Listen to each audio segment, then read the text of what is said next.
Terpujilah Tuhan atas lagu-lagu pujian yang indah yang sudah dibawakan, baik dari malam ke malam hingga hari ini. Saya yakin dan percaya di sorga nanti akan banyak umat-umat Tuhan dari Sabah, dari kota Marudu berada di sana. Karena banyak memiliki talenta karunia memuji Tuhan. Itu satu talenta karunia yang akan diperlukan dan akan terus dipakai sampai di sorga. Nanti seperti istri saya, Mrs. Natalina ini nurse, tidak diperlukan lagi di sorga pekerjaannya. Bahkan kami para pastor ini nggak perlu lagi karena semua di sorga sudah menemukan jalan kebenaran, sudah hidup kudus. Yang diperlukan hanya umat-umat Tuhan yang setiap pagi, siang, petang, sampai malam memuji Tuhan. Dan umat-umat Tuhan Kota Marudu di jemaat ini akan ambil bagian di sana. Amin. Terpujilah Tuhan. Dan saya berterima kasih kepada seluruh pastor di wilayah 4 dan khususnya Gereja Panaitan SDA. Karena kami diberi kesempatan untuk 1 minggu ini bisa bertemu dengan umat-umat Tuhan yang luar biasa, yang ramah, yang sangat friendly, kami sangat diberkati. Dan tiba di hari terakhir kami bersama-sama. Hari terakhir untuk minggu ini, karena saya berharap untuk entah tahun berapa kami akan bisa datang kembali. Tentunya datang bertemu dengan suasana yang lebih berbahagia, lebih diberkati. Gereja ini sudah lebih besar, lebih luas, dan sudah lebih penuh lagi karena waktunya sudah sangat dekat. Yesus segera datang. Bapak Ibu Saudara sekalian, tadi kita juga sudah diberkati melalui pelajaran sekolah Sabat. Saya hanya mau mengingatkan kembali, Bapak Ibu, kita sebagai umat-umat Tuhan, pengikut Kristus sangat bangga karena Yesus beroleh kemenangan demi kemenangan. Waktu hari yang lalu kami bersama beberapa pastor main badminton, set pertama kami kalah. Set kedua kami menang, rubber set. Baru mau lanjut set ketiga, Pastor Jerry katakan aku sudah tak kuat. Jadi tidak tahu siapa yang menang. Tapi dalam peperangan yang besar antara Kristus dan kuasa kegelapan, Yesus telah beroleh kemenangan demi kemenangan. Yang pertama, ketika Yesus mati, ketika seluruh dunia memandang itu suatu kekalahan, sesungguhnya itu kemenangan besar. Kenapa dikatakan kemenangan? Karena setan sudah begitu yakin tuntutannya bahwa Allah harus mati untuk menebus bumi ini, pasti akan gagal. Tetapi Tuhan yang Maha Kuasa berteofani atau menjelma, lahir jadi manusia dan akhirnya mati di kayu salib.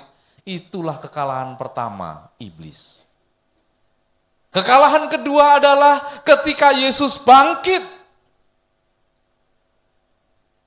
Dan ini, saudara, banyak orang memperdebatkan.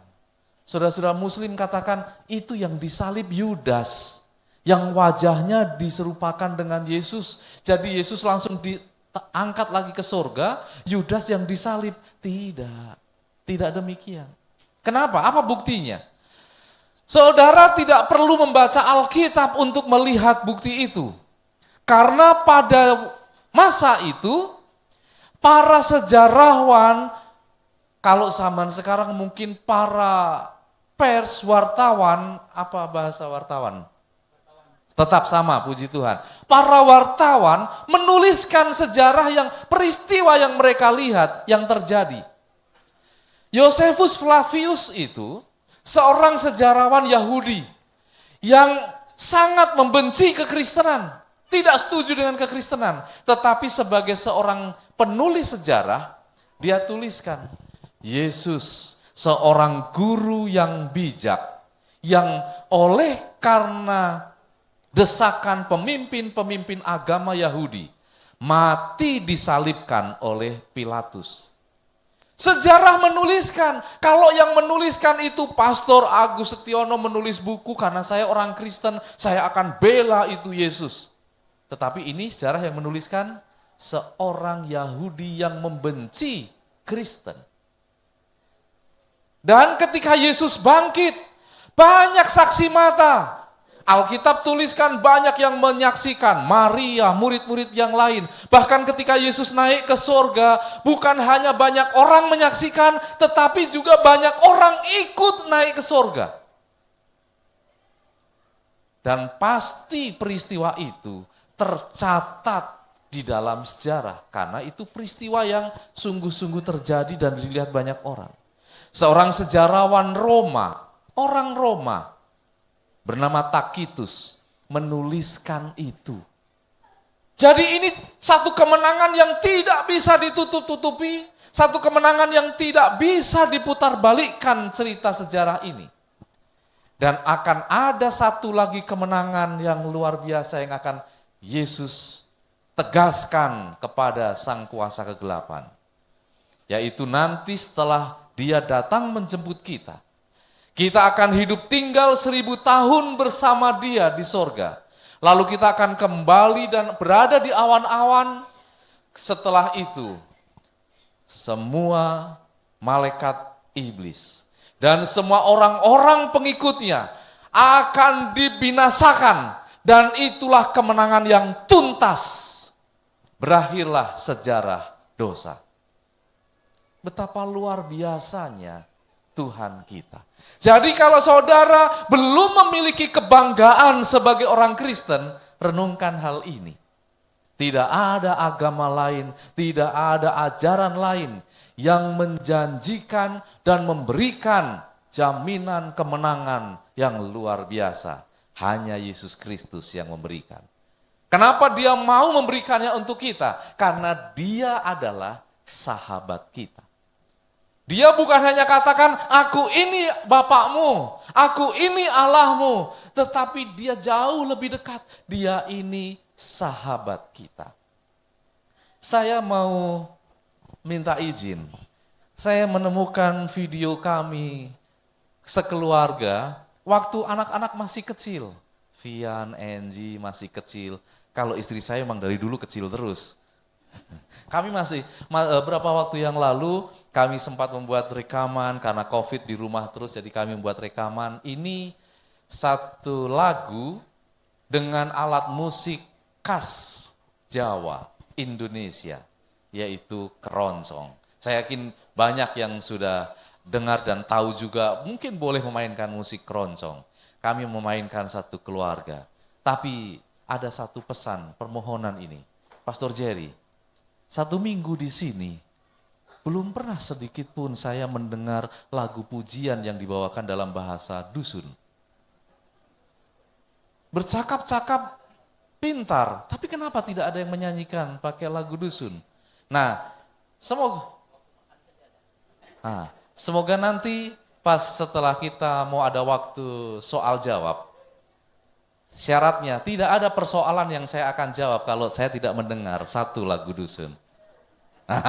Tolong dipersiapkan. Dan sekarang kami akan bawakan satu lagu, Keroncong Sahabat Yesus, dan Yesus Sahabat Terindah.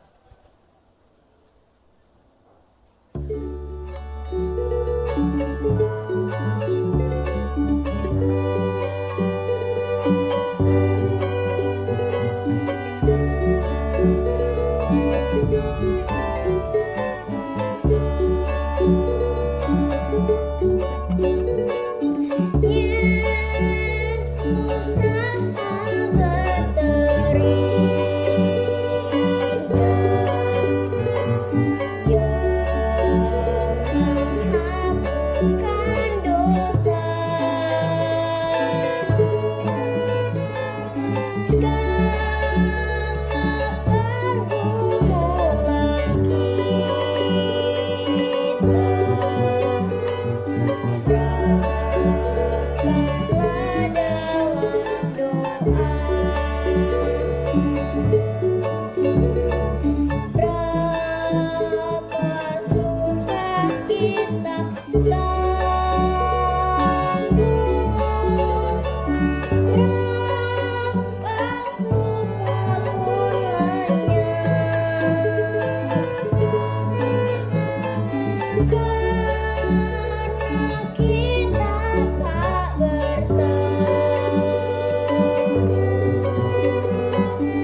Puji Tuhan. Mohon maaf kalaupun banyak salah-salah karena mereka masih kecil, susah sekali melatih mereka ini. Nah, tapi terpujilah Tuhan, kami bisa membawakan lagu pujian yang dengan musik tradisional dan dengan peralatan yang seadanya, tapi kerinduan yang besar hanya untuk memuliakan Tuhan. Bapak Ibu Saudara sekalian, mungkin pernah saudara mengalami ini. Kita zaman sekarang bepergian kemana sudah lebih mudah, karena kita memiliki GPS untuk menuntun arah kita. Jadi waktu Pastor Jerry meminjamkan kereta, Pastor tahu jalan, nanti bisa kemana tahu, oh gampang sekarang ada GPS. Tapi ternyata problemnya, ketika mau buka GPS, tak ada line. Jadi kami harus mengingat-ingat, tikungan pertama kita harus belok kiri, nanti tikungan kedua lurus dan seterusnya. Tapi seringkali kita, kalau kita melihat GPS, dia katakan 50 meter kemudian belok ke kiri. Kita jalan, tapi kita lurus. Dia lalu beralih, 200 meter belok ke kanan. Akan dicarikan jalan yang baru. Seandainya yang berbicara di GPS itu Pastor Agus mungkin, 50 meter belok ke kiri, terus dia tetap jalan, saya akan katakan, sudah dikatakan belok kiri, kenapa kau tetap lurus? Tapi GPS tetap sabar, menuntun. Salah jalan, tetap dicarikan jalan yang baru, jalan yang baru. Tapi pernah kami berada di satu wilayah, tempat yang mobil kami menggunakan mobil seperti Pastor Jerry yang besar, itu sangat sulit masuk ke gang-gang jalan yang sempit. Ikuti GPS, ikuti GPS. Tiba-tiba jalan buntu, jalan tertutup. Nah, bagaimana ini? Kita mau putar balik tidak ada celah karena sangat sempit. Mau mundur sudah jauh dan ini jalan berliku-liku. Sampai akhirnya ada sedikit halaman orang sedang menjemur baju, menjemur pakaian. Saya katakan, permisi Pak, boleh saya numpang parkir? Ini jemuran saya angkat, saya pinggirkan dulu, saya buat mutar balik. Dan karena lokasi tempat yang sempit harus berputar balik, mobil kami harus baret-baret, kena pohon, bentur ini, lalu menyesal rasanya. Nah, mungkin saudara juga pernah mengalami seperti itu. Oleh karena kita mengambil satu keputusan, satu langkah yang tidak benar, sehingga muncul penyesalan-penyesalan. Ada kondisi di mana saudara dan saya bisa saling membandingkan. Loh, kami pekerjaan sama, di company yang sama, bahkan gaji kami, penghasilan kami sama. Kok dia terus menanjak, bisa menabung, bisa kumpulkan uang, bisa membeli ini, bisa membeli itu, kehidupan mereka semakin baik. Tapi kenapa kami semakin menurun, seperti hidup kami semakin berat. semakin susah. Dan ini sebenarnya dipengaruhi oleh keputusan yang kita ambil. Ketika kita mengambil satu keputusan yang baik, maka kita akan mengalami sebuah peningkatan-peningkatan. Dan demikian juga sebaliknya, ketika kita mengambil keputusan yang salah, akan banyak mengalami penurunan, kemalangan, dan juga hal-hal yang buruk. Saudara sekalian, inilah tajuk berita dari seorang bernama Yosua yang memimpin bangsanya. Setelah Musa mati, dia beroleh kepercayaan untuk melanjutkan kepemimpinan, membawa bangsa ini menuju ke satu tanah yang sudah dijanjikan oleh Tuhan. Dan ketika perjalanan mereka sampai ke daerah yang bernama Sikem, mereka telah melalui dan mengalami karya-karya Tuhan yang luar biasa. Mulai dari zaman dipimpin Musa, laut dibelah, tidak ada air minum, batu dipukul, mengeluarkan air untuk minum. Sungai Yordan yang sangat melimpah. Sungai Yordan itu seperti danau, hampir seperti laut, sangat lebar, sangat dalam. Tapi dengan pertolongan Tuhan, ketika tabut perjanjian dipikul, dilalui, ini air sungai begitu diinjak, langsung berhenti. Lalu terbukalah jalan dengan tanah yang kering. Lalu mereka melintasi sungai ini menyeberang. Dan 2 juta kurang lebih orang ini bisa melintas dengan baik. Dan ketika mereka tiba di Sikem, kondisi alamnya seperti ini. Di sini ada gunung Gerizim, di sini gunung Ebal, dan Sikem ada di tengah-tengah, di mana mereka akan melintas di tengah ini. 2 kali mereka melintasi gunung air. Ketika laut dibelah, di sini ada gunung air, di sini gunung air, mereka melintas di tengah. Saat ini mereka benar-benar berada di 2 gunung. Gunung Gerizim. Gunung Gerizim adalah satu gunung yang disucikan oleh para penduduk atau bangsa Samaria. Karena orang Samaria ketika mau beribadah ke Yerusalem, orang-orang Yehuda katakan, oh tidak boleh, kita sudah pecah, kita sudah berpisah, silakan urus masing-masing. Lalu mereka mencari gunung dan dimilikilah gunung Gerizim ini, dan mereka mendirikan bait suci mereka di gunung Gerizim. Dan bangsa Yehuda mendirikan di Yerusalem. Orang-orang Samaria di gunung Gerizim ini adalah orang-orang bangsa Israel juga. Karena ingat, bangsa Israel pecah jadi 2, Israel utara dan selatan. 10 suku berada di gunung Gerizim, tinggal 2 suku yang ada di Yerusalem. Keturunan Yehuda yang mayoritas, makanya disebut Yahudi. Makanya ketika Yesus bertemu dengan wanita Samaria, orang Samaria katakan, apakah engkau lebih besar dari bapakku Yakub?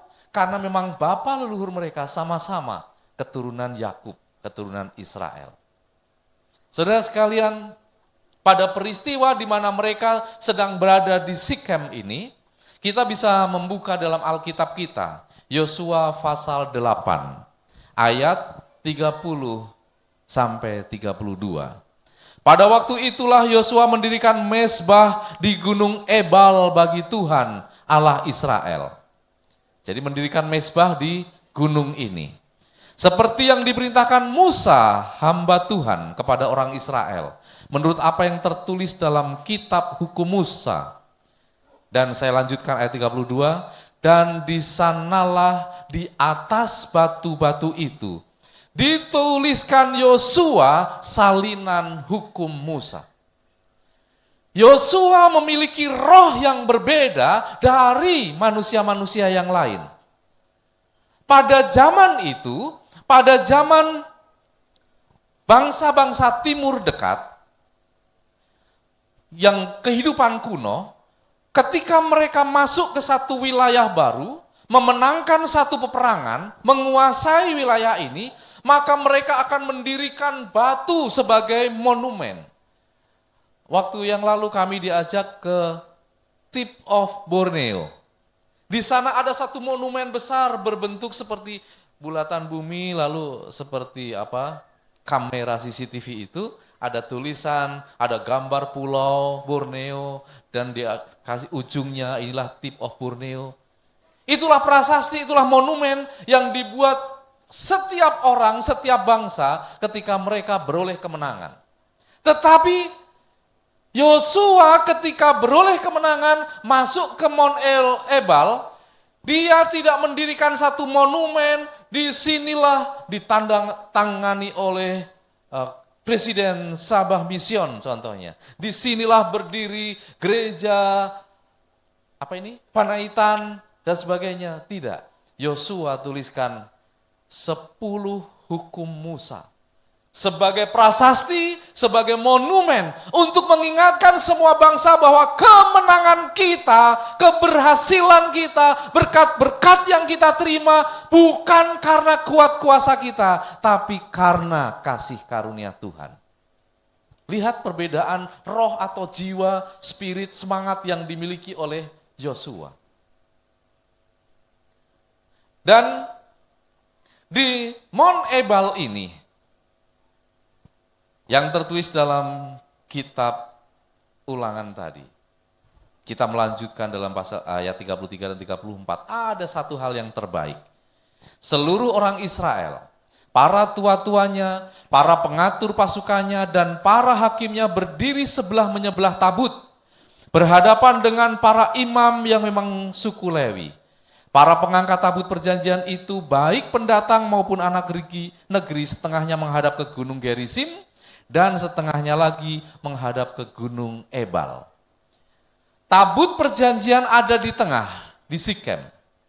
Lalu sebagian orang berada di membelakangi Mount Ebal, sebagian membelakangi Mount Gerizim. Lalu mereka membacakan segala perkataan hukum Taurat, baik berkatnya ataupun kutuknya, sesuai dengan segala apa yang tertulis dalam kitab atau hukum Musa. Jadi di sini di Mount Ebal dan Mount Gerizim ini, disinilah dibacakan dengan tegas kepada seluruh bangsa Israel. Tidak ada yang tertinggal, tidak ada yang tidak mendengar. Bagaimana ada janji berkat dan sebaliknya juga ada ancaman kutuk bagi setiap umat Tuhan. Dan ini juga berlaku bagi seluruh umat-umat Tuhan di wilayah 4 kota Merudu ini. Jikalau engkau baik-baik mendengar suara Tuhan Allahmu, maka Dia akan disebutkan satu persatu janji berkat itu. Dan di dalam di dalam kitab Yosua tadi tidak dituliskan kutuknya apa, berkatnya apa, tetapi khusus berkat dan kutuk itu dituliskan di dalam Ulangan 27 dan 28.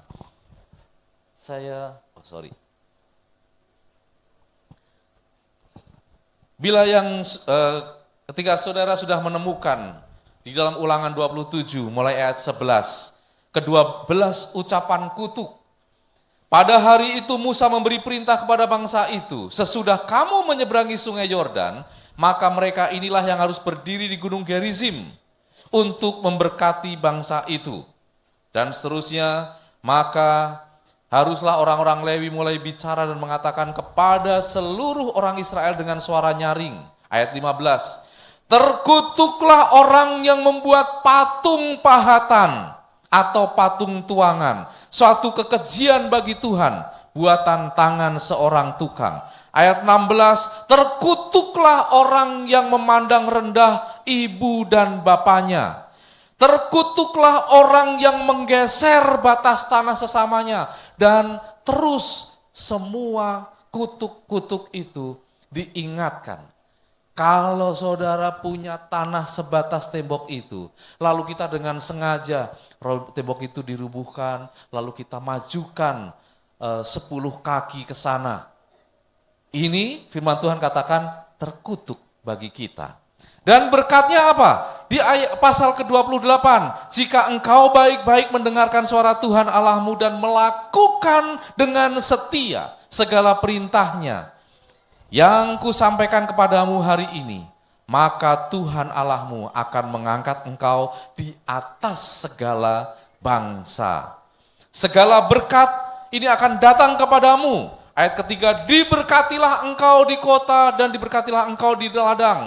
Diberkatilah buah kandunganmu, diberkatilah bakulmu, diberkatilah engkau pada waktu masuk ataupun keluar, diberkatilah engkau, diberkatilah engkau, diberkatilah engkau. Dan Tuhan katakan juga, engkau akan diberkati untuk menjadi kepala, bukan menjadi ekor.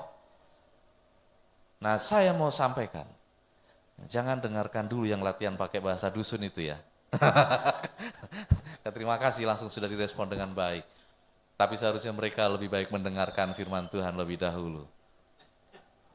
Ketika Tuhan mengucapkan janji ini, sebenarnya ini sudah berlaku pada waktu-waktu sebelumnya. Untuk menjadi kepala dan bukan ekor. Saya mau tanya dulu, kemarin Mrs. Natalina sudah bertanya ada yang memiliki anak kembar, twin di sini ya. Apakah hadir saat ini? Tidak? Oh, iya, Pak. Ya? Oh, oke. Tak apa. Jadi, kalau di Malaysia, di tempat ini, anak kembar, mana yang kakak, mana yang adik? Yang lahir duluan atau yang lahir belakangan yang kakak? Ya? Saya mau tanya orang yang tua dulu, yang senior, supaya kita jelas benar loh. Ini pandangan kita, yang lahir duluan itulah kakak. Bagaimana orang tua, Bapak? Yang lahir duluan itu kakak atau adik? Kakak. Oke, karena dia lahir duluan ya. Nah, kalau budaya kami Jawa di Indonesia, anak yang lahir duluan itu adik. Kata orang-orang tua kami bilang, karena waktu pertama Tuhan titipkan bayi itu di perut, dimasukkan duluan kan, siapa yang masuk duluan? Berarti nanti keluarnya belakangan. Betul? Ini gak usah dipegang percaya, ini kan hanya pandangan budaya. Kami orang Jawa begitu, Tuhan menitipkan dulu satu bayi di atas, berarti duluan dia diberi. Lalu diberikan bayi lagi di bawah. Nah yang keluar itu berarti yang kedua dititipkan. Berarti adik. Ini menurut pandangan orang Jawa. Tapi saya mau berikan penjelasan dalam Alkitab. Siapa yang kembar? Esau dan Yakub, terima kasih. Mana abang? Esau. Karena dia lahir duluan. Lalu ketika Yakub lahir, dia memegang tumit Esau. Maka disebutlah dia Yakub. Jadi waktu ditanya, apa arti nama Yakub? Penipu. Bukan. Itu karakternya, sifatnya penipu. Arti nama Yakub adalah memegang tumit. Nah, supaya tahu bahwa di dalam kerajaan kami di Jawa, setiap orang yang mau menyembah raja, saya harus sujud, lalu saya memegang tumitnya untuk dia memegang kepala saya, memberikan berkat.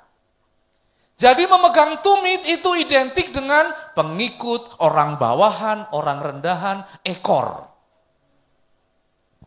Tapi sebuah peristiwa terjadi. Sekarang saya mau tanya, sekarang siapa yang abang? Yakub atau Esau? Seperti bingung, seperti takut menjawab. Sekarang Yakub, kenapa Ibu Yakub sebagai abang? Ya? Karena dia dilahirkan belakangan. Bukan itu, maksudnya dalam Alkitab. Ya? Karena dia sudah mendapat hak kesulungan. Dia sudah membelinya dengan kacang merah.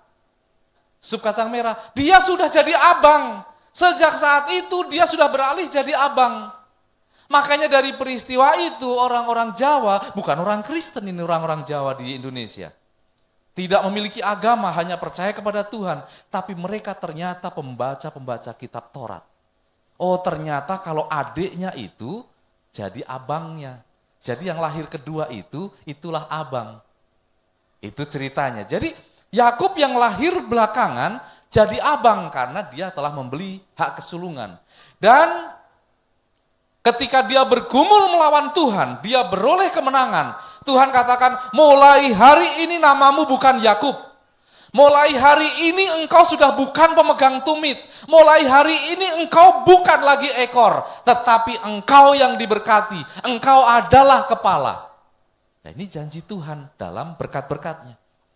Kenapa? Kenapa Yakub diberkati? Berubah dari ekor menjadi kepala. Karena dia mendengar apa perintah Tuhan, apa perkataan Tuhan. Dia sudah berdosa, dia menipu ayahnya, menipu abangnya. Tapi dia bergumul, bertobat minta pengampunan Tuhan. Dan dia katakan, tidak, sebelum kau ampuni aku, sebelum engkau berkati aku tidak akan lepaskan. Maka dia katakan, mulai hari ini engkau disebut Israel. Engkau diberkati, karena engkau sudah berubah dari ekor menjadi kepala. Dan di hadapan Gunung Gerisim dan Gunung Ebal, saudara-saudara di sini sedang ditantang. Apakah engkau akan mendengar suara Tuhan dengan baik-baik? Atau lebih memilih mendengar suara Sardi saudara, hari Sabtu masuk, kalau tidak kita akan coret. Atau mendengar suara teman-teman, daripada ke gereja hari Sabtu, ayo ikut kami pergi ke bandar besar, untuk kita ada pesta teman-teman kita di sana. Tapi kalau engkau mendengar suara Tuhan Allahmu dengan baik, maka Dia akan mencurahkan segala berkat-berkat. Engkau akan dijadikan kepala dan bukan lagi ekor. Saudara sekalian, saya ingin menyeberang di dalam Bilangan 14 ayat 24. Ingat tadi, Yosua memiliki satu roh, jiwa, dan spirit yang berbeda dari orang-orang yang lain. Karena dia lebih mengutamakan Tuhan.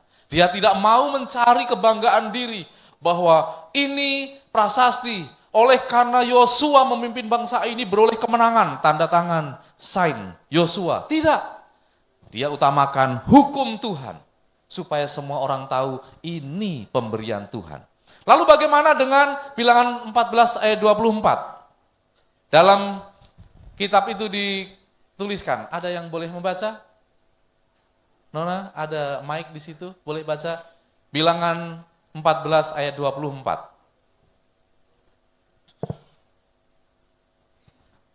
Tetapi hambaku Kaleb, karena lain jiwa yang ada padanya dan ia mengikut aku dengan sepenuhnya, akan kubawa masuk ke negeri yang telah dimasukinya itu, dan keturunannya akan memilikinya. Terima kasih. Ada lagi disebut hambaku Kaleb, karena lain jiwa yang dimilikinya. Sama dengan Yosua, punya roh yang berbeda. Nah, perbedaannya seperti apa? Mari kita lihat di dalam Yosua 14 mulai ayat 6 sampai 12. Bani Yehuda datang menghadap Yosua di Gilgal. Pada waktu itu berkatalah Kaleb bin Yefune, orang Kenas itu. Jadi Kaleb berbicara kepada Yosua, engkau tahu firman Tuhan kepada Musa, abdi Allah itu, tentang aku dan tentang engkau. Karena pada saat itu semua bangsa Israel sudah mati. Tinggal generasi-generasi berikutnya. Hanya tinggal 2 orang yang menyaksikan laut dibelah, Musa mengeluarkan air dari batu. Hanya tinggal 2 orang, Yosua dan Kaleb. Yang lainnya itu sudah generasi-generasi anaknya, cucunya. Jadi Kaleb mengingatkan kepada Yosua, ingatkan yang Tuhan katakan tentang engkau dan tentang aku. Aku berumur 40 tahun ketika aku disuruh Musa, hamba Tuhan itu, dari Kades Barnea untuk mengintai negeri ini. Ingat, ada 12 pengintai. 10 orang katakan, jangan kita serang, karena di belakang tembok yang besar itu, orang-orangnya raksasa. Anggurnya, kalau kita beli ke supermarket, anggur 1 renceng, kita pegang begini, paling hanya 1 kilo ya. Setengah kilo atau 1 kilo, 1 renceng. Anggur kecil-kecil kita makan. Tapi Alkitab tuliskan di sana anggur 1 renceng itu harus dipikul oleh 2 orang. Besar. Buah anggurnya bukan kecil-kecil, besar-besar. Karena orangnya pun besar-besar, raksasa. Makanya mereka katakan kita seperti belalang, kita kecil dibanding mereka, kita akan kalah. Hanya Kaleb dan Yosua yang katakan, mari kita tetap serbu, kita pasti menang. Saudara sekalian, pada waktu itu Musa bersumpah katanya, sesungguhnya tanah yang diinjak oleh kakimu itu akan menjadi milik pusakamu dan anak-anakmu sampai selama-lamanya. Sebab engkau tetap mengikuti Tuhan Allahku dengan sepenuh hati. Ini berkatnya untuk Kaleb. Tanah yang akan kau injak itu akan aku berikan untukmu, untuk anakmu, untuk cucumu. Jadi sekarang, sesungguhnya Tuhan telah memelihara hidupku seperti yang dijanjikannya. Kini sudah 45 tahun lamanya sejak diucapkan Tuhan firman itu kepada Musa.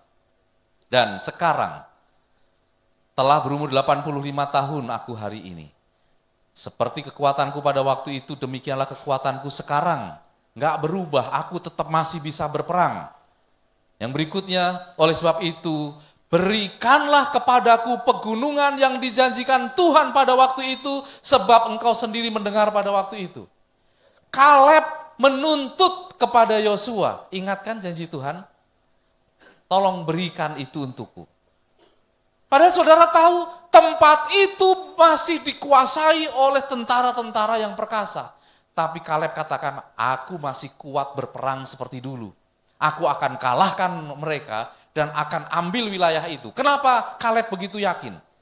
Karena Tuhan telah menjanjikan, apapun yang terjadi, itu akan menjadi milikmu. Dengan kata lain, aku yakin, pasti aku diberikan kemenangan. Saya mau mencoba mengarahkan pikiran kita kepada satu peristiwa. Ketika Yesus bersama murid-muridnya menyeberang Danau Galilea.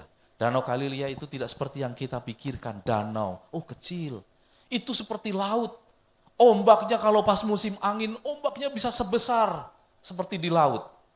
Lalu Yesus katakan, mari kita bertolak ke seberang. Masih ingat itu? Di tengah perjalanan, gelombang besar, ombak besar, Yesus tidur. Dan mereka berteriak-teriak, guru, apa engkau enggak peduli kita mau binasa? Ini angin sudah hampir membuat kita binasa. Lalu Yesus bangun, dia katakan, mengapa engkau takut? Mengapa engkau tidak percaya? Saudara tahu pertanyaan itu, apa maksudnya? Kenapa engkau tidak percaya? Maksudnya percaya apa? Ibu, koordinator pelayanan wanita. Kenapa Tuhan katakan, Yesus katakan, kenapa engkau tidak percaya? Tidak percaya apa ini? Ada yang kira-kira memahami? Yesus sudah katakan, mari kita bertolak ke seberang. Yesus tidak katakan, mari kita tenggelam di tengah. Yesus tidak katakan, mari kita celaka di tengah. Tapi Yesus sudah memberikan hasil akhirnya, kita akan sampai di seberang. Mau di tengah ada badai, ada ombak, ada buaya menyerang, ada ikan paus menyerang kita pun, pasti kita sampai di seberang. Makanya Yesus katakan, mengapa engkau enggak percaya? Demikian juga Kaleb katakan, mau tentara sebesar apapun, sekuat apapun, aku percaya aku bisa mendapatkan tanah itu karena Tuhan yang sudah janjikan. Saudara sekalian,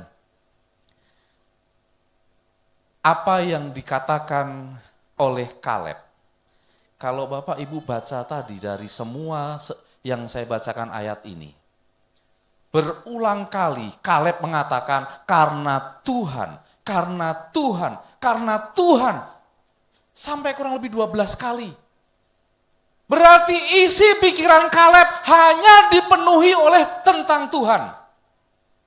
Sehingga di pandangan Kaleb, hal-hal yang mengkhawatirkan, masalah yang besar sekalipun, tidak ada artinya bagi dia. Karena pikirannya dipenuhi dengan Tuhan. Tuhan yang sumber kemenangan, Tuhan yang suka menolong, Tuhan yang memberikan kekuatan. Tidak ada kekhawatiran. Kalau Bapak, Ibu, Saudara sekalian, pikiran kita dipenuhi dengan tentang Tuhan juga, nggak ada kekhawatiran kita.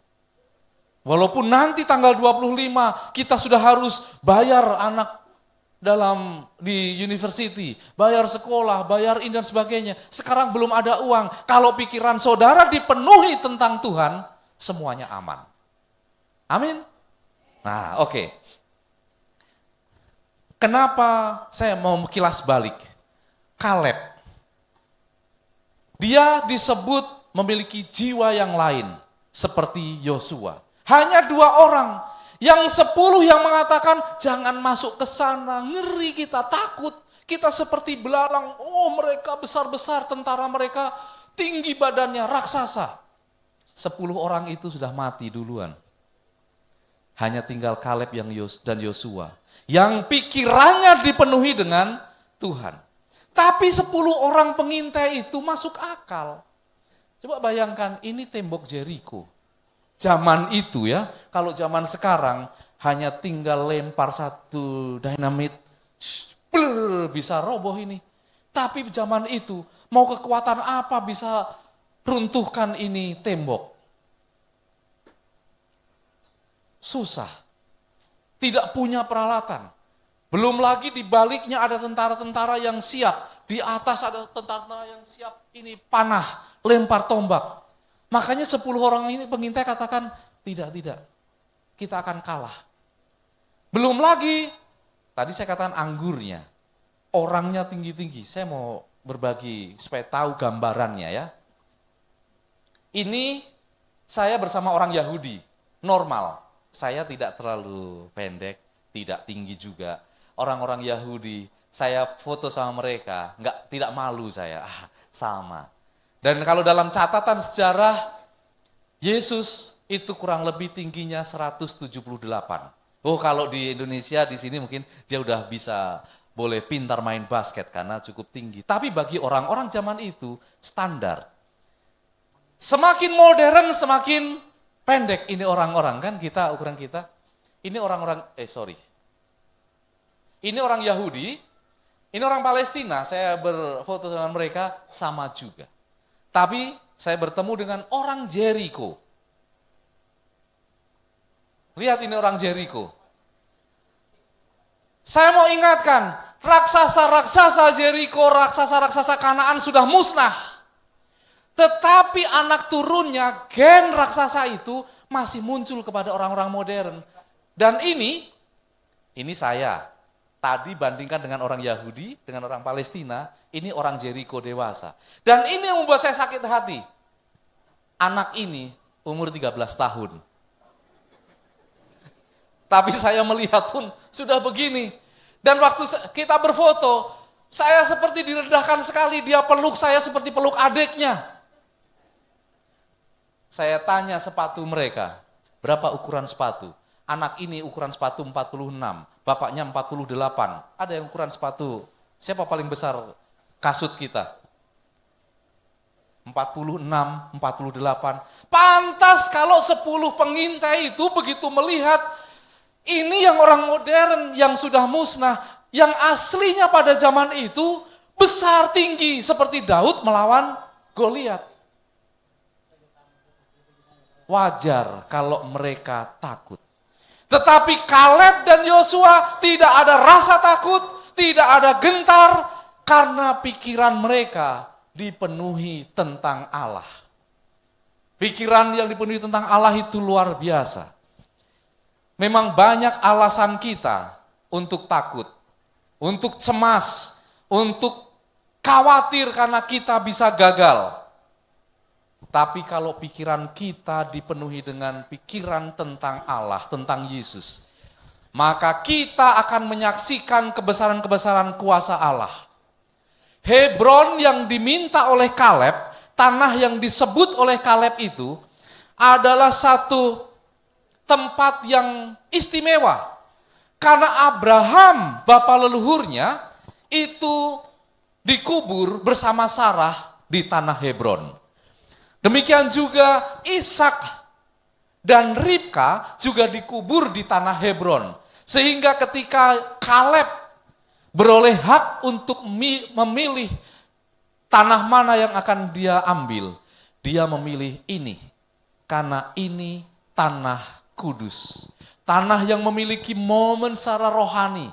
Jadi kalau saudara katakan, saya dapat berkat. Mana dulu yang akan saya utamakan? Oh, pasti kita harus ingat Matius 6 ayat 33. Apa itu? Carilah dahulu kerajaan Allah dan kebenarannya, maka semuanya itu akan ditambahkan kepadamu. Kaleb dan Yosua, yang Tuhan katakan mereka memiliki roh yang berbeda, jiwa yang lain, karena hidup mereka selalu tertuju kepada Allah. Pikiran mereka selalu dipenuhi dengan pikiran Allah. Maka Kaleb berjuang. Kaleb ingin mendapatkan tanah itu. Jangan berserah kepada keadaan. Banyak alasan kita untuk menyerah. Karena tantangan hidup ini semakin berat. Kalau di daerah Jawa kami, di sini kan tanam getah, tanam sawit. Lalu di tempat kami tanam tembakau. Tembakau yang dibikin untuk merokok. Tembakau itu kalau sekali panen, ini para petani mau beli kereta, tidak perlu datang ke showroom. Showroomnya yang datang ke kampung mereka. Mobil BMW, Mercy, mobil-mobil yang mahal-mahal, yang mobil mewah itu dibawa ke kampung mereka. Ditaruh di pinggir jalan seperti itu, lalu bapak-bapak, para pemilik tembakau yang baru panen ini, dengan rokok yang gulung-gulung, pakai sarung, tidak pakai sandal, tidak pakai kasut, bangun tidur hanya bilang, oh aku mau yang ini sama yang ujung itu. Sekali beli bisa 3, bisa 4, dengan harga yang miliaran rupiah. Tapi, satu saat tahun kemudian, kalau panen itu gagal, kena hama, ada penyakit dan sebagainya, panennya gagal. Kita sepanjang lewat di perjalanan begitu, setiap pohon hampir ada satu orang yang gantung diri di situ. Nanti jalan maju lagi, ada yang gantung diri di sana.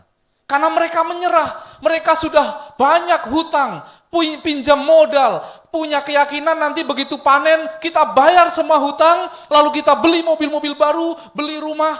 Saudara, di sini apa namanya kulkas, refrigerator apa? Peti ais? Orang-orang sana beli peti ais yang besar-besar, tapi diisi pakaian. Untuk lemari, untuk simpan baju, simpan. Karena buat apa duit? Terlalu banyak duit. Tapi begitu gagal panen, mereka langsung menyerah. Bagaimana saya harus bayar hutang? Bagaimana saya harus kembalikan modal? Habislah, maka gantung diri. Tetapi bagi orang-orang yang pikirannya dipenuhi dengan Tuhan, karya Tuhan, maka tidak ada kekhawatiran. Karena kita memiliki Tuhan yang maha dahsyat, perkasa, kuat, sanggup melepaskan kita dari permasalahan apapun, termasuk kematian sekalipun. Ingat Daud? Daud bukan berserah dengan ketakutannya karena melihat Goliat yang sangat besar. Tapi dia memilih mengarahkan pikirannya kepada Tuhan, dia yakin Tuhan memberikan kemenangan, dan dia benar-benar beroleh kemenangan. Dan saudara juga ingat Sadrak, Mesak, Abednego. Bukan berserah kepada keadaan, api yang berkobar-kobar mau membunuh mereka. Tapi pikiran mereka hanya tertuju kepada Tuhan. Kalau kami pun yakin Tuhan akan menolong kami. Tapi kalaupun tidak, sekali-kali pun saya tidak akan menyembah patung Tuanku.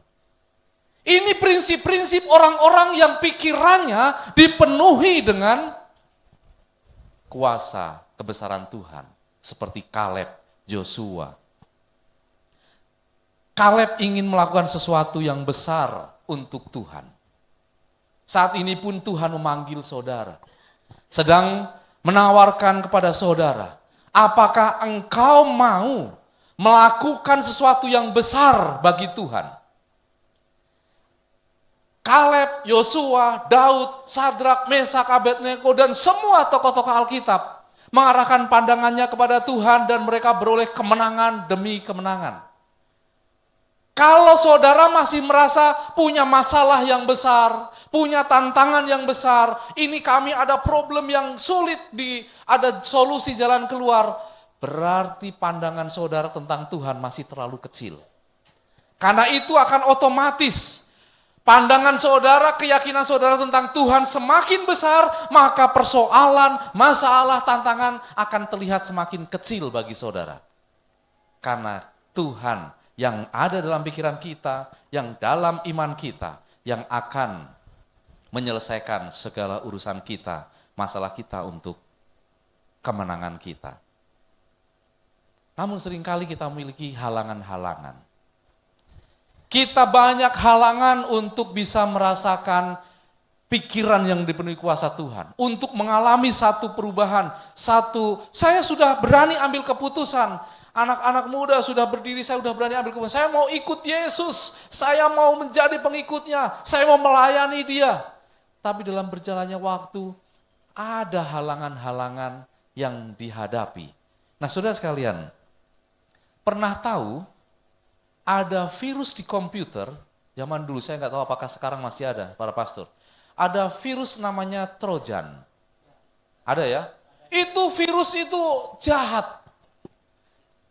Kalau sudah kena virus Trojan, itu semua data kita bisa hilang, bisa pindah kemana, bisa berubah. Jahat ini. Semua isi komputer, laptop bisa rusak dan kita harus install ulang dan resikonya kita hilang semua data. Ini Trojan.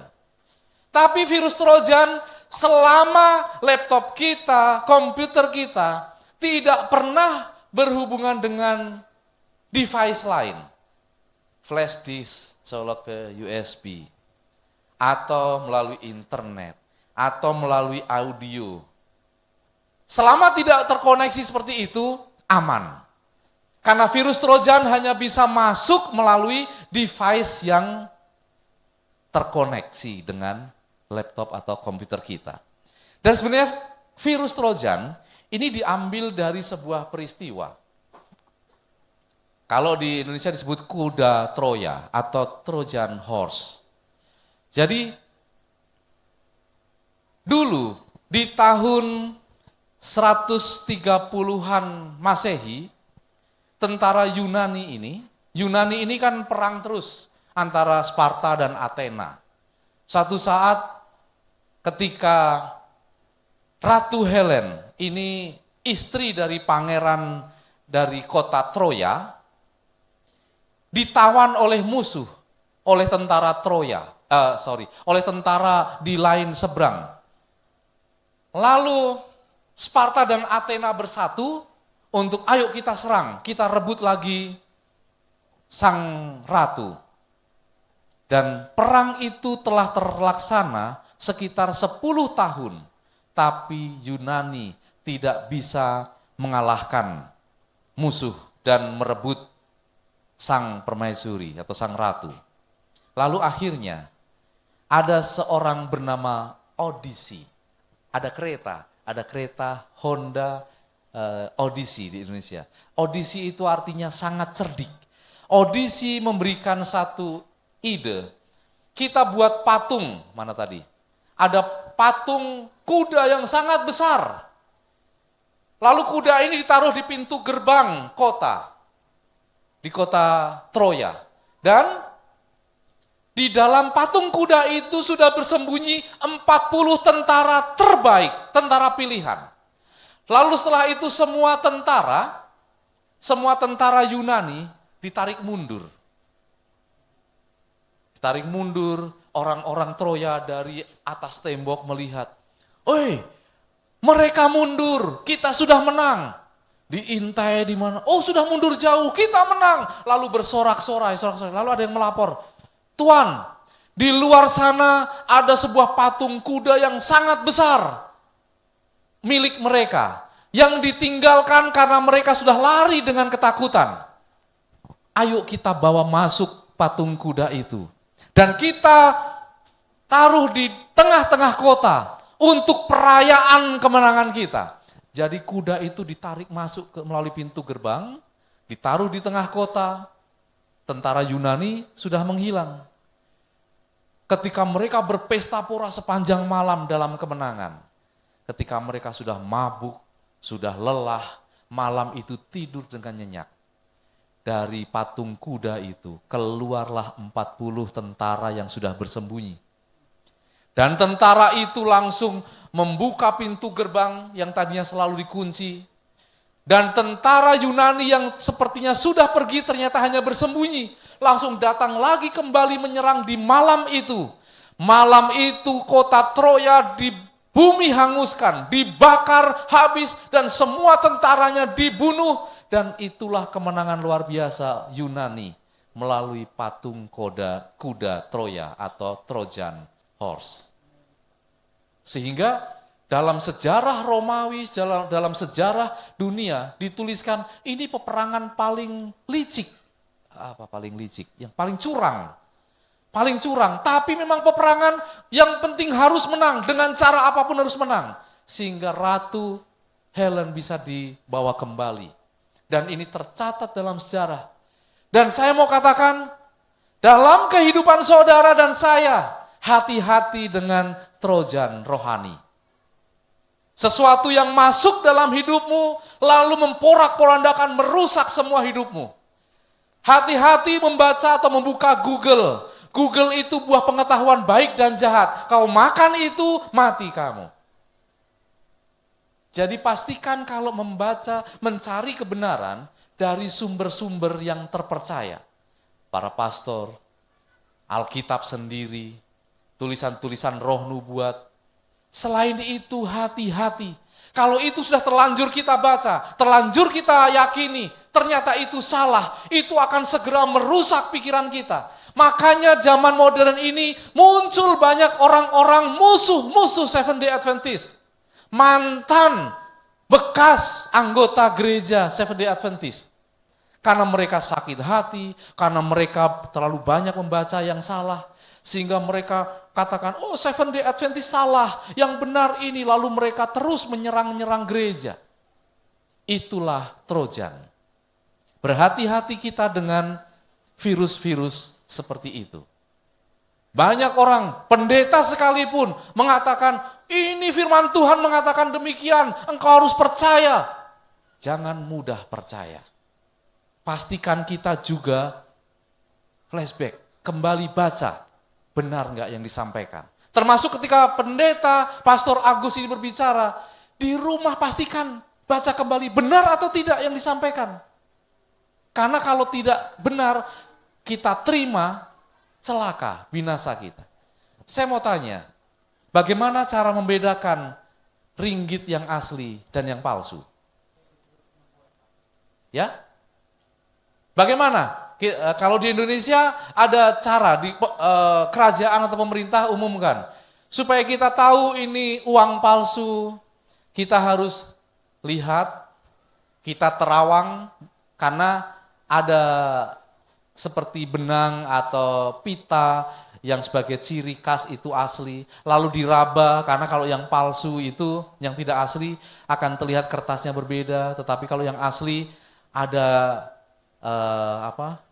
seperti relief seperti itu. Saya tanya, kalau di Malaysia bagaimana membedakan uang asli dan uang palsu? Yang paling utama, yang harus kita ketahui, dari begitu banyak cara, mana yang paling utama yang harus kita tahu? Hadiahnya ringgit. Berapa ringgit? Tidak ya. Syaratnya, supaya saudara bisa membedakan mana yang asli, mana yang palsu. Syarat utama, sebelum saudara terawang, raba, lihat talinya, lihat pitanya. Satu, saudara harus tahu yang asli seperti apa. Kalau saudara tidak tahu yang asli seperti apa, mau diterawang mau apa, dia pikir, kayaknya asli. Karena tidak pernah tahu yang asli seperti apa. Jadi saudara mendengar pelajaran-pelajarannya, Pastor Agus khotbahnya bagus, pelajarannya sangat menarik, sangat menguatkan. Jangan dulu bilang menguatkan. Cek dulu asli atau tidak. Caranya bagaimana? Saudara baca sendiri dari sumbernya, benar atau tidak. Dan kalau saudara sudah tahu yang asli, setiap orang berbicara, setiap orang menulis di Google, saudara langsung tahu, ini enggak asli. Karena saya sudah tahu yang asli seperti apa. Tapi kita, problem kedua, saya menjadi pengikut Kristus. Siapa yang paling lama jadi orang Advent di sini? Ada yang sudah 40 tahun jadi orang Advent? Tidak ada. 30 tahun? Ada ya? 30 tahun ya?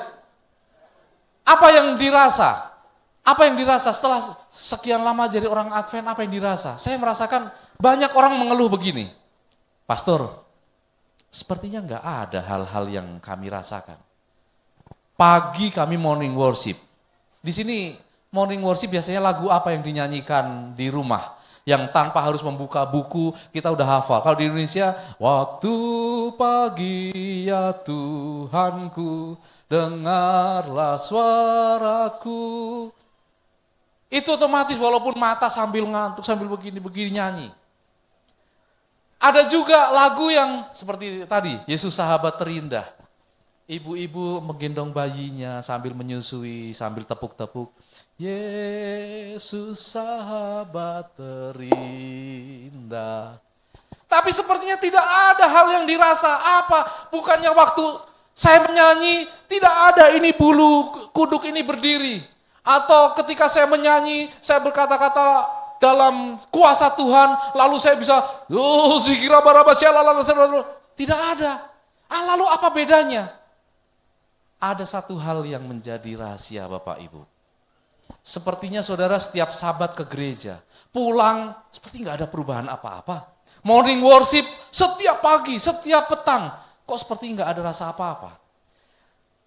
Yang saudara rasakan nanti ketika suatu saat saudara mengalami masalah yang besar. Ada sebuah cuplikan film.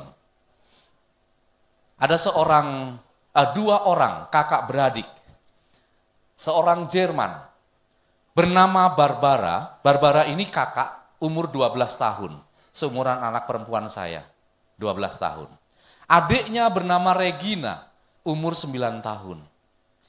Ayahnya bersama lingkungan di kampung berangkat ke Pennsylvania, satu tempat, satu pulau yang kosong, di mana diberikan lahan baru untuk bertani, untuk berkebun, bertanam. Semua mereka membuka ladang baru. Dan mereka hidup bahagia, setiap hari mereka menyanyi. Mamanya kalau pagi sambil masak, waktu morning worship, waktu menyiapkan sesuatu, waktu menyulam, membuat sulaman hiasan-hiasan, dia sambil menyanyi. Alone, that not alone. La la la, la la la la. La la la, sambil menyapu. Na na na na. Na na na. Itu terus. Anaknya, suaminya, semua suka lagu itu dan terus menyanyikan, hafal. Dan setiap saat sambil apapun menyanyikan lagu itu. Satu saat, tiba-tiba datang tentara Indian. Bapak Ibu tahu tentara Indian ya? Pakai bulu-bulu, kulitnya merah, digaris-garis, lalu kalau pakai kapak. Itu Indian, film-film kita dengar. Mereka datang menyerang kampung mereka. Dan seperti tadi malam, Daud yang kemarin malam, Ziklag di bumi hanguskan, lalu semua anak-anak ditawan. Ini pun semua anak-anak ditawan, dirampas, dibawa pergi. Termasuk Barbara dan Regina. Mereka dibawa, tapi bukan mau dibuat jahat. Diangkat jadi anak mereka dengan paksa. Mereka dipakein getah-getah dari pohon warna merah. Kan bule warna kulit putih dirubah jadi merah dengan cat dari pohon-pohon. Lalu mereka diberikan nama yang baru. Jadi bukan lagi Barbara, bukan lagi Regina. Diberikan nama Indian. Bertahun-tahun mereka hidup. Tapi akhirnya kelompok Indian itu pecah jadi dua. Perang sendiri mereka. Lalu mereka sepakat, daripada kita saling bunuh di sini, kalau memang kita tidak bisa jalan lagi, oke, kamu ambil jalan ke sana, kami jalan ke sini. Lalu anak-anak tawanan ini dibagi rata. Setengah sebagian ke sana, setengah ke bagian sini. Dan sayangnya, Barbara ikut ke sana, Regina ikut ke sini. Antara kakak dan adik terpisah. 5 tahun kemudian, tentara Jerman menemukan kumpulan Indian, diserang, lalu semua anak-anak yang ditawan ini dibawa kembali ke Pennsylvania. Lalu dikumpulkan di depan, semua rakyat Pennsylvania yang kehilangan anak berkumpul, ditunjukkan anak-anak, mana anak kalian? Yang ini, susah mereka mencari, karena kulitnya sudah merah semua, bahasanya sudah tidak saling mengerti, karena 20 tahun mereka terpisah dari orang tuanya. Dulu anak-anak waktu dibawa pergi, begitu kembali sudah sumendak. Sudah anak gadis besar. Lalu ditanya, siapa namamu? Tidak tahu bahasanya. Dipanggil siapa namanya? Dipanggil Barbara, Barbara. Tidak tahu. Tapi untungnya Barbara akhirnya bisa bertemu dengan orang tua. Mereka sudah pulih, kulitnya sudah dibersihkan kembali, normal. Tapi mamanya ingat, di mana adikmu Regina? Di mana adikmu Regina? Kami terpisah mama, dia ikut kelompok yang satu, kami ikut kelompok. Dan tentara Jerman terus mencari. Baru setelah 10 tahun, mereka, tentara Jerman menemukan kembali kelompok itu, dan anak-anak ini dibawa kembali berkumpul. Kembali orang-orang tua dikumpulkan. Anak-anak ini punya daftar, namanya ini, tapi semua nama India. Dan ini ceritanya. Ini anak-anak, nih anak-anak yang sudah kulitnya sudah dimerah-merah. Ini Barbara, ini mamanya. Mamanya katakan, anaknya. No, she's here. Aku yakin, perasaanku yakin dia ada di sini. Tapi Barbara katakan, tapi tidak ditemukan mama. Tapi aku yakin, kata mama, aku yakin dia ada di sini. Ini kan hati seorang ibu sangat kuat tentang anaknya. Nah, Barbara katakan, aku punya ide mama. Next, please. Lalu dia datang ke petugas yang mendata. Maybe a serviceman. Ada yang bisa aku bantu? Saya mencari anak saya, namanya Regina. Waktu hilang dulu, dia umur 9 tahun. Mungkin seperti ini dijelaskan. Lalu dia cari catatannya, Regina. Tidak ada. Mungkin dia sudah berganti nama. Atau jangan-jangan dia tidak ada di sini. Mungkin nama panggilannya siapa? Regina. Tapi di catatan tidak ada. Tapi saya yakin perasaanku sangat kuat. Dia ada di sini di antara anak-anak itu. Oh, aku punya cara, kata mamanya. Perhatikan caranya yang dilakukan mamanya. Next. Anak-anak ini tidak mengenal juga orang tuanya mana, bahasanya apa tidak tahu.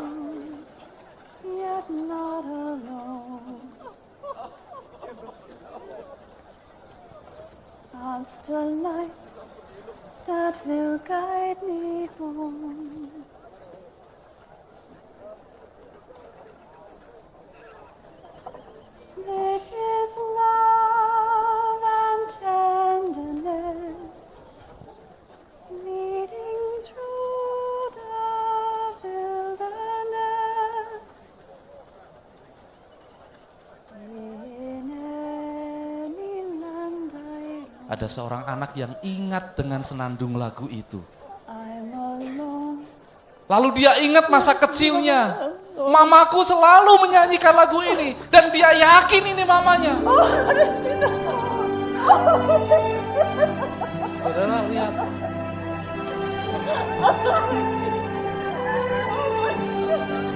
Walaupun wajahnya sudah merah, bahasa sudah berbeda, semua sudah tidak saling bisa dimengerti. Tapi ada satu kenangan yang selalu diingat. Apalagi ini mama dengan anak. Jadi jangan berkecil hati, jangan bingung, katakan, selama saya di gereja, saya menyanyi lagu ini, membaca ayat ini, tapi seperti nggak ada manfaatnya bagi saya. Sekarang mungkin belum, tapi nanti kita akan menghadapi masa-masa kesukaran, di mana kita dikejar-kejar, dianiaya, umat-umat Tuhan mau dibinasakan. Nanti baru kita akan merasakan. Ada satu yang bisa menyatukan kita kembali dengan Tuhan kita. Tuhan kita ini jauh melebihi kasih sayangnya seorang ibu. Seorang ibu saja katakan, aku yakin dia ada sini. Aku tahu, perasaanku tahu bahwa dia ada di sini. Walaupun tidak bisa menemukan.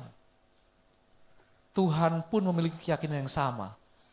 Di gereja Panaitan dan juga di wilayah 4 ini ada anakku yang aku mau jemput dia.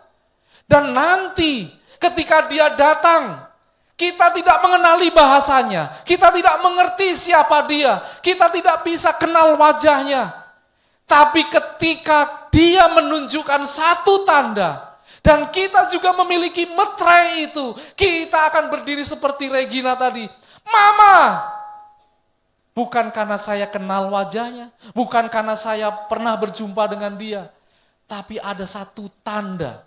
Mama ini menyanyikan alone, yet not alone. Tapi kita, apa yang akan mempersatukan kita dengan Tuhan waktu dia datang? Meterai Allah. Tidak ada yang lain. Kebaikanmu sia-sia. Ketekunanmu bukan itu yang menyelamatkan, tapi meterai Allah itu. Barang siapa menguduskan Sabat, walaupun saudara menguduskan Sabat seperti tidak ada rasanya, tidak ada perbedaannya, tidak ada manfaatnya. Bahkan banyak tantangan, banyak masalah yang saya hadapi gara-gara saya menguduskan Sabat. Tapi nanti pada masa-masa sukar, ketika Yesus datang, para orang, umat-umat Tuhan yang menguduskan Sabat memiliki meterai Allah itu, akan langsung memiliki telinga yang mampu mendengar dia. Memiliki mata yang bisa mengenali dia. Dan kita akan berpelukan dengan Yesus Kristus. Dan Yesus katakan, ayo nak, kita pulang ke rumah. Saudara sekalian, hari ini, saya mau mengajak saudara untuk mengingatkan Tuhan tentang apa yang dia katakan. Tuhan pernah sampaikan kepada kita melalui bapak-bapak leluhur kita, bahwa dia menyediakan tempat untuk kita bisa berada di sorga. Saya mau katakan, mari kita ingatkan, Tuhan, kalau Engkau datang, ingat, Engkau menyediakan tempat bagiku. Aku mau supaya aku berada di sana. Dan janji itu pasti digenapi. Janji itu akan diberikan bagi saudara dan saya. Karena sesungguhnya bukan dia lupa. Ketika kita mengingatkan Tuhan tentang apa yang dia katakan, sesungguhnya kita sedang mengingatkan diri sendiri bahwa Tuhan telah berjanji akan menyelesaikan persoalan saudara, akan memberikan engkau kemenangan, akan memberikan engkau keselamatan, akan memberikan engkau hidup di sorga, dan akan memberikan satu dunia baru untuk kita hidup selamanya. Siap kita untuk menerima berkat itu? Siap untuk kita merasakan mukjizat dan berkat Tuhan yang indah? Dengan syarat, asal engkau melakukan segala ketetapan Tuhan dan penuhi pikiran kita dengan kuasa Tuhan, dengan kebaikan Tuhan, dan dengan janji-janji Tuhan, maka saudara dan saya akan beroleh kemenangan. Amin. Dan biarlah berkat itu menjadi bagian saudara sekarang dan selama-lamanya. Amin.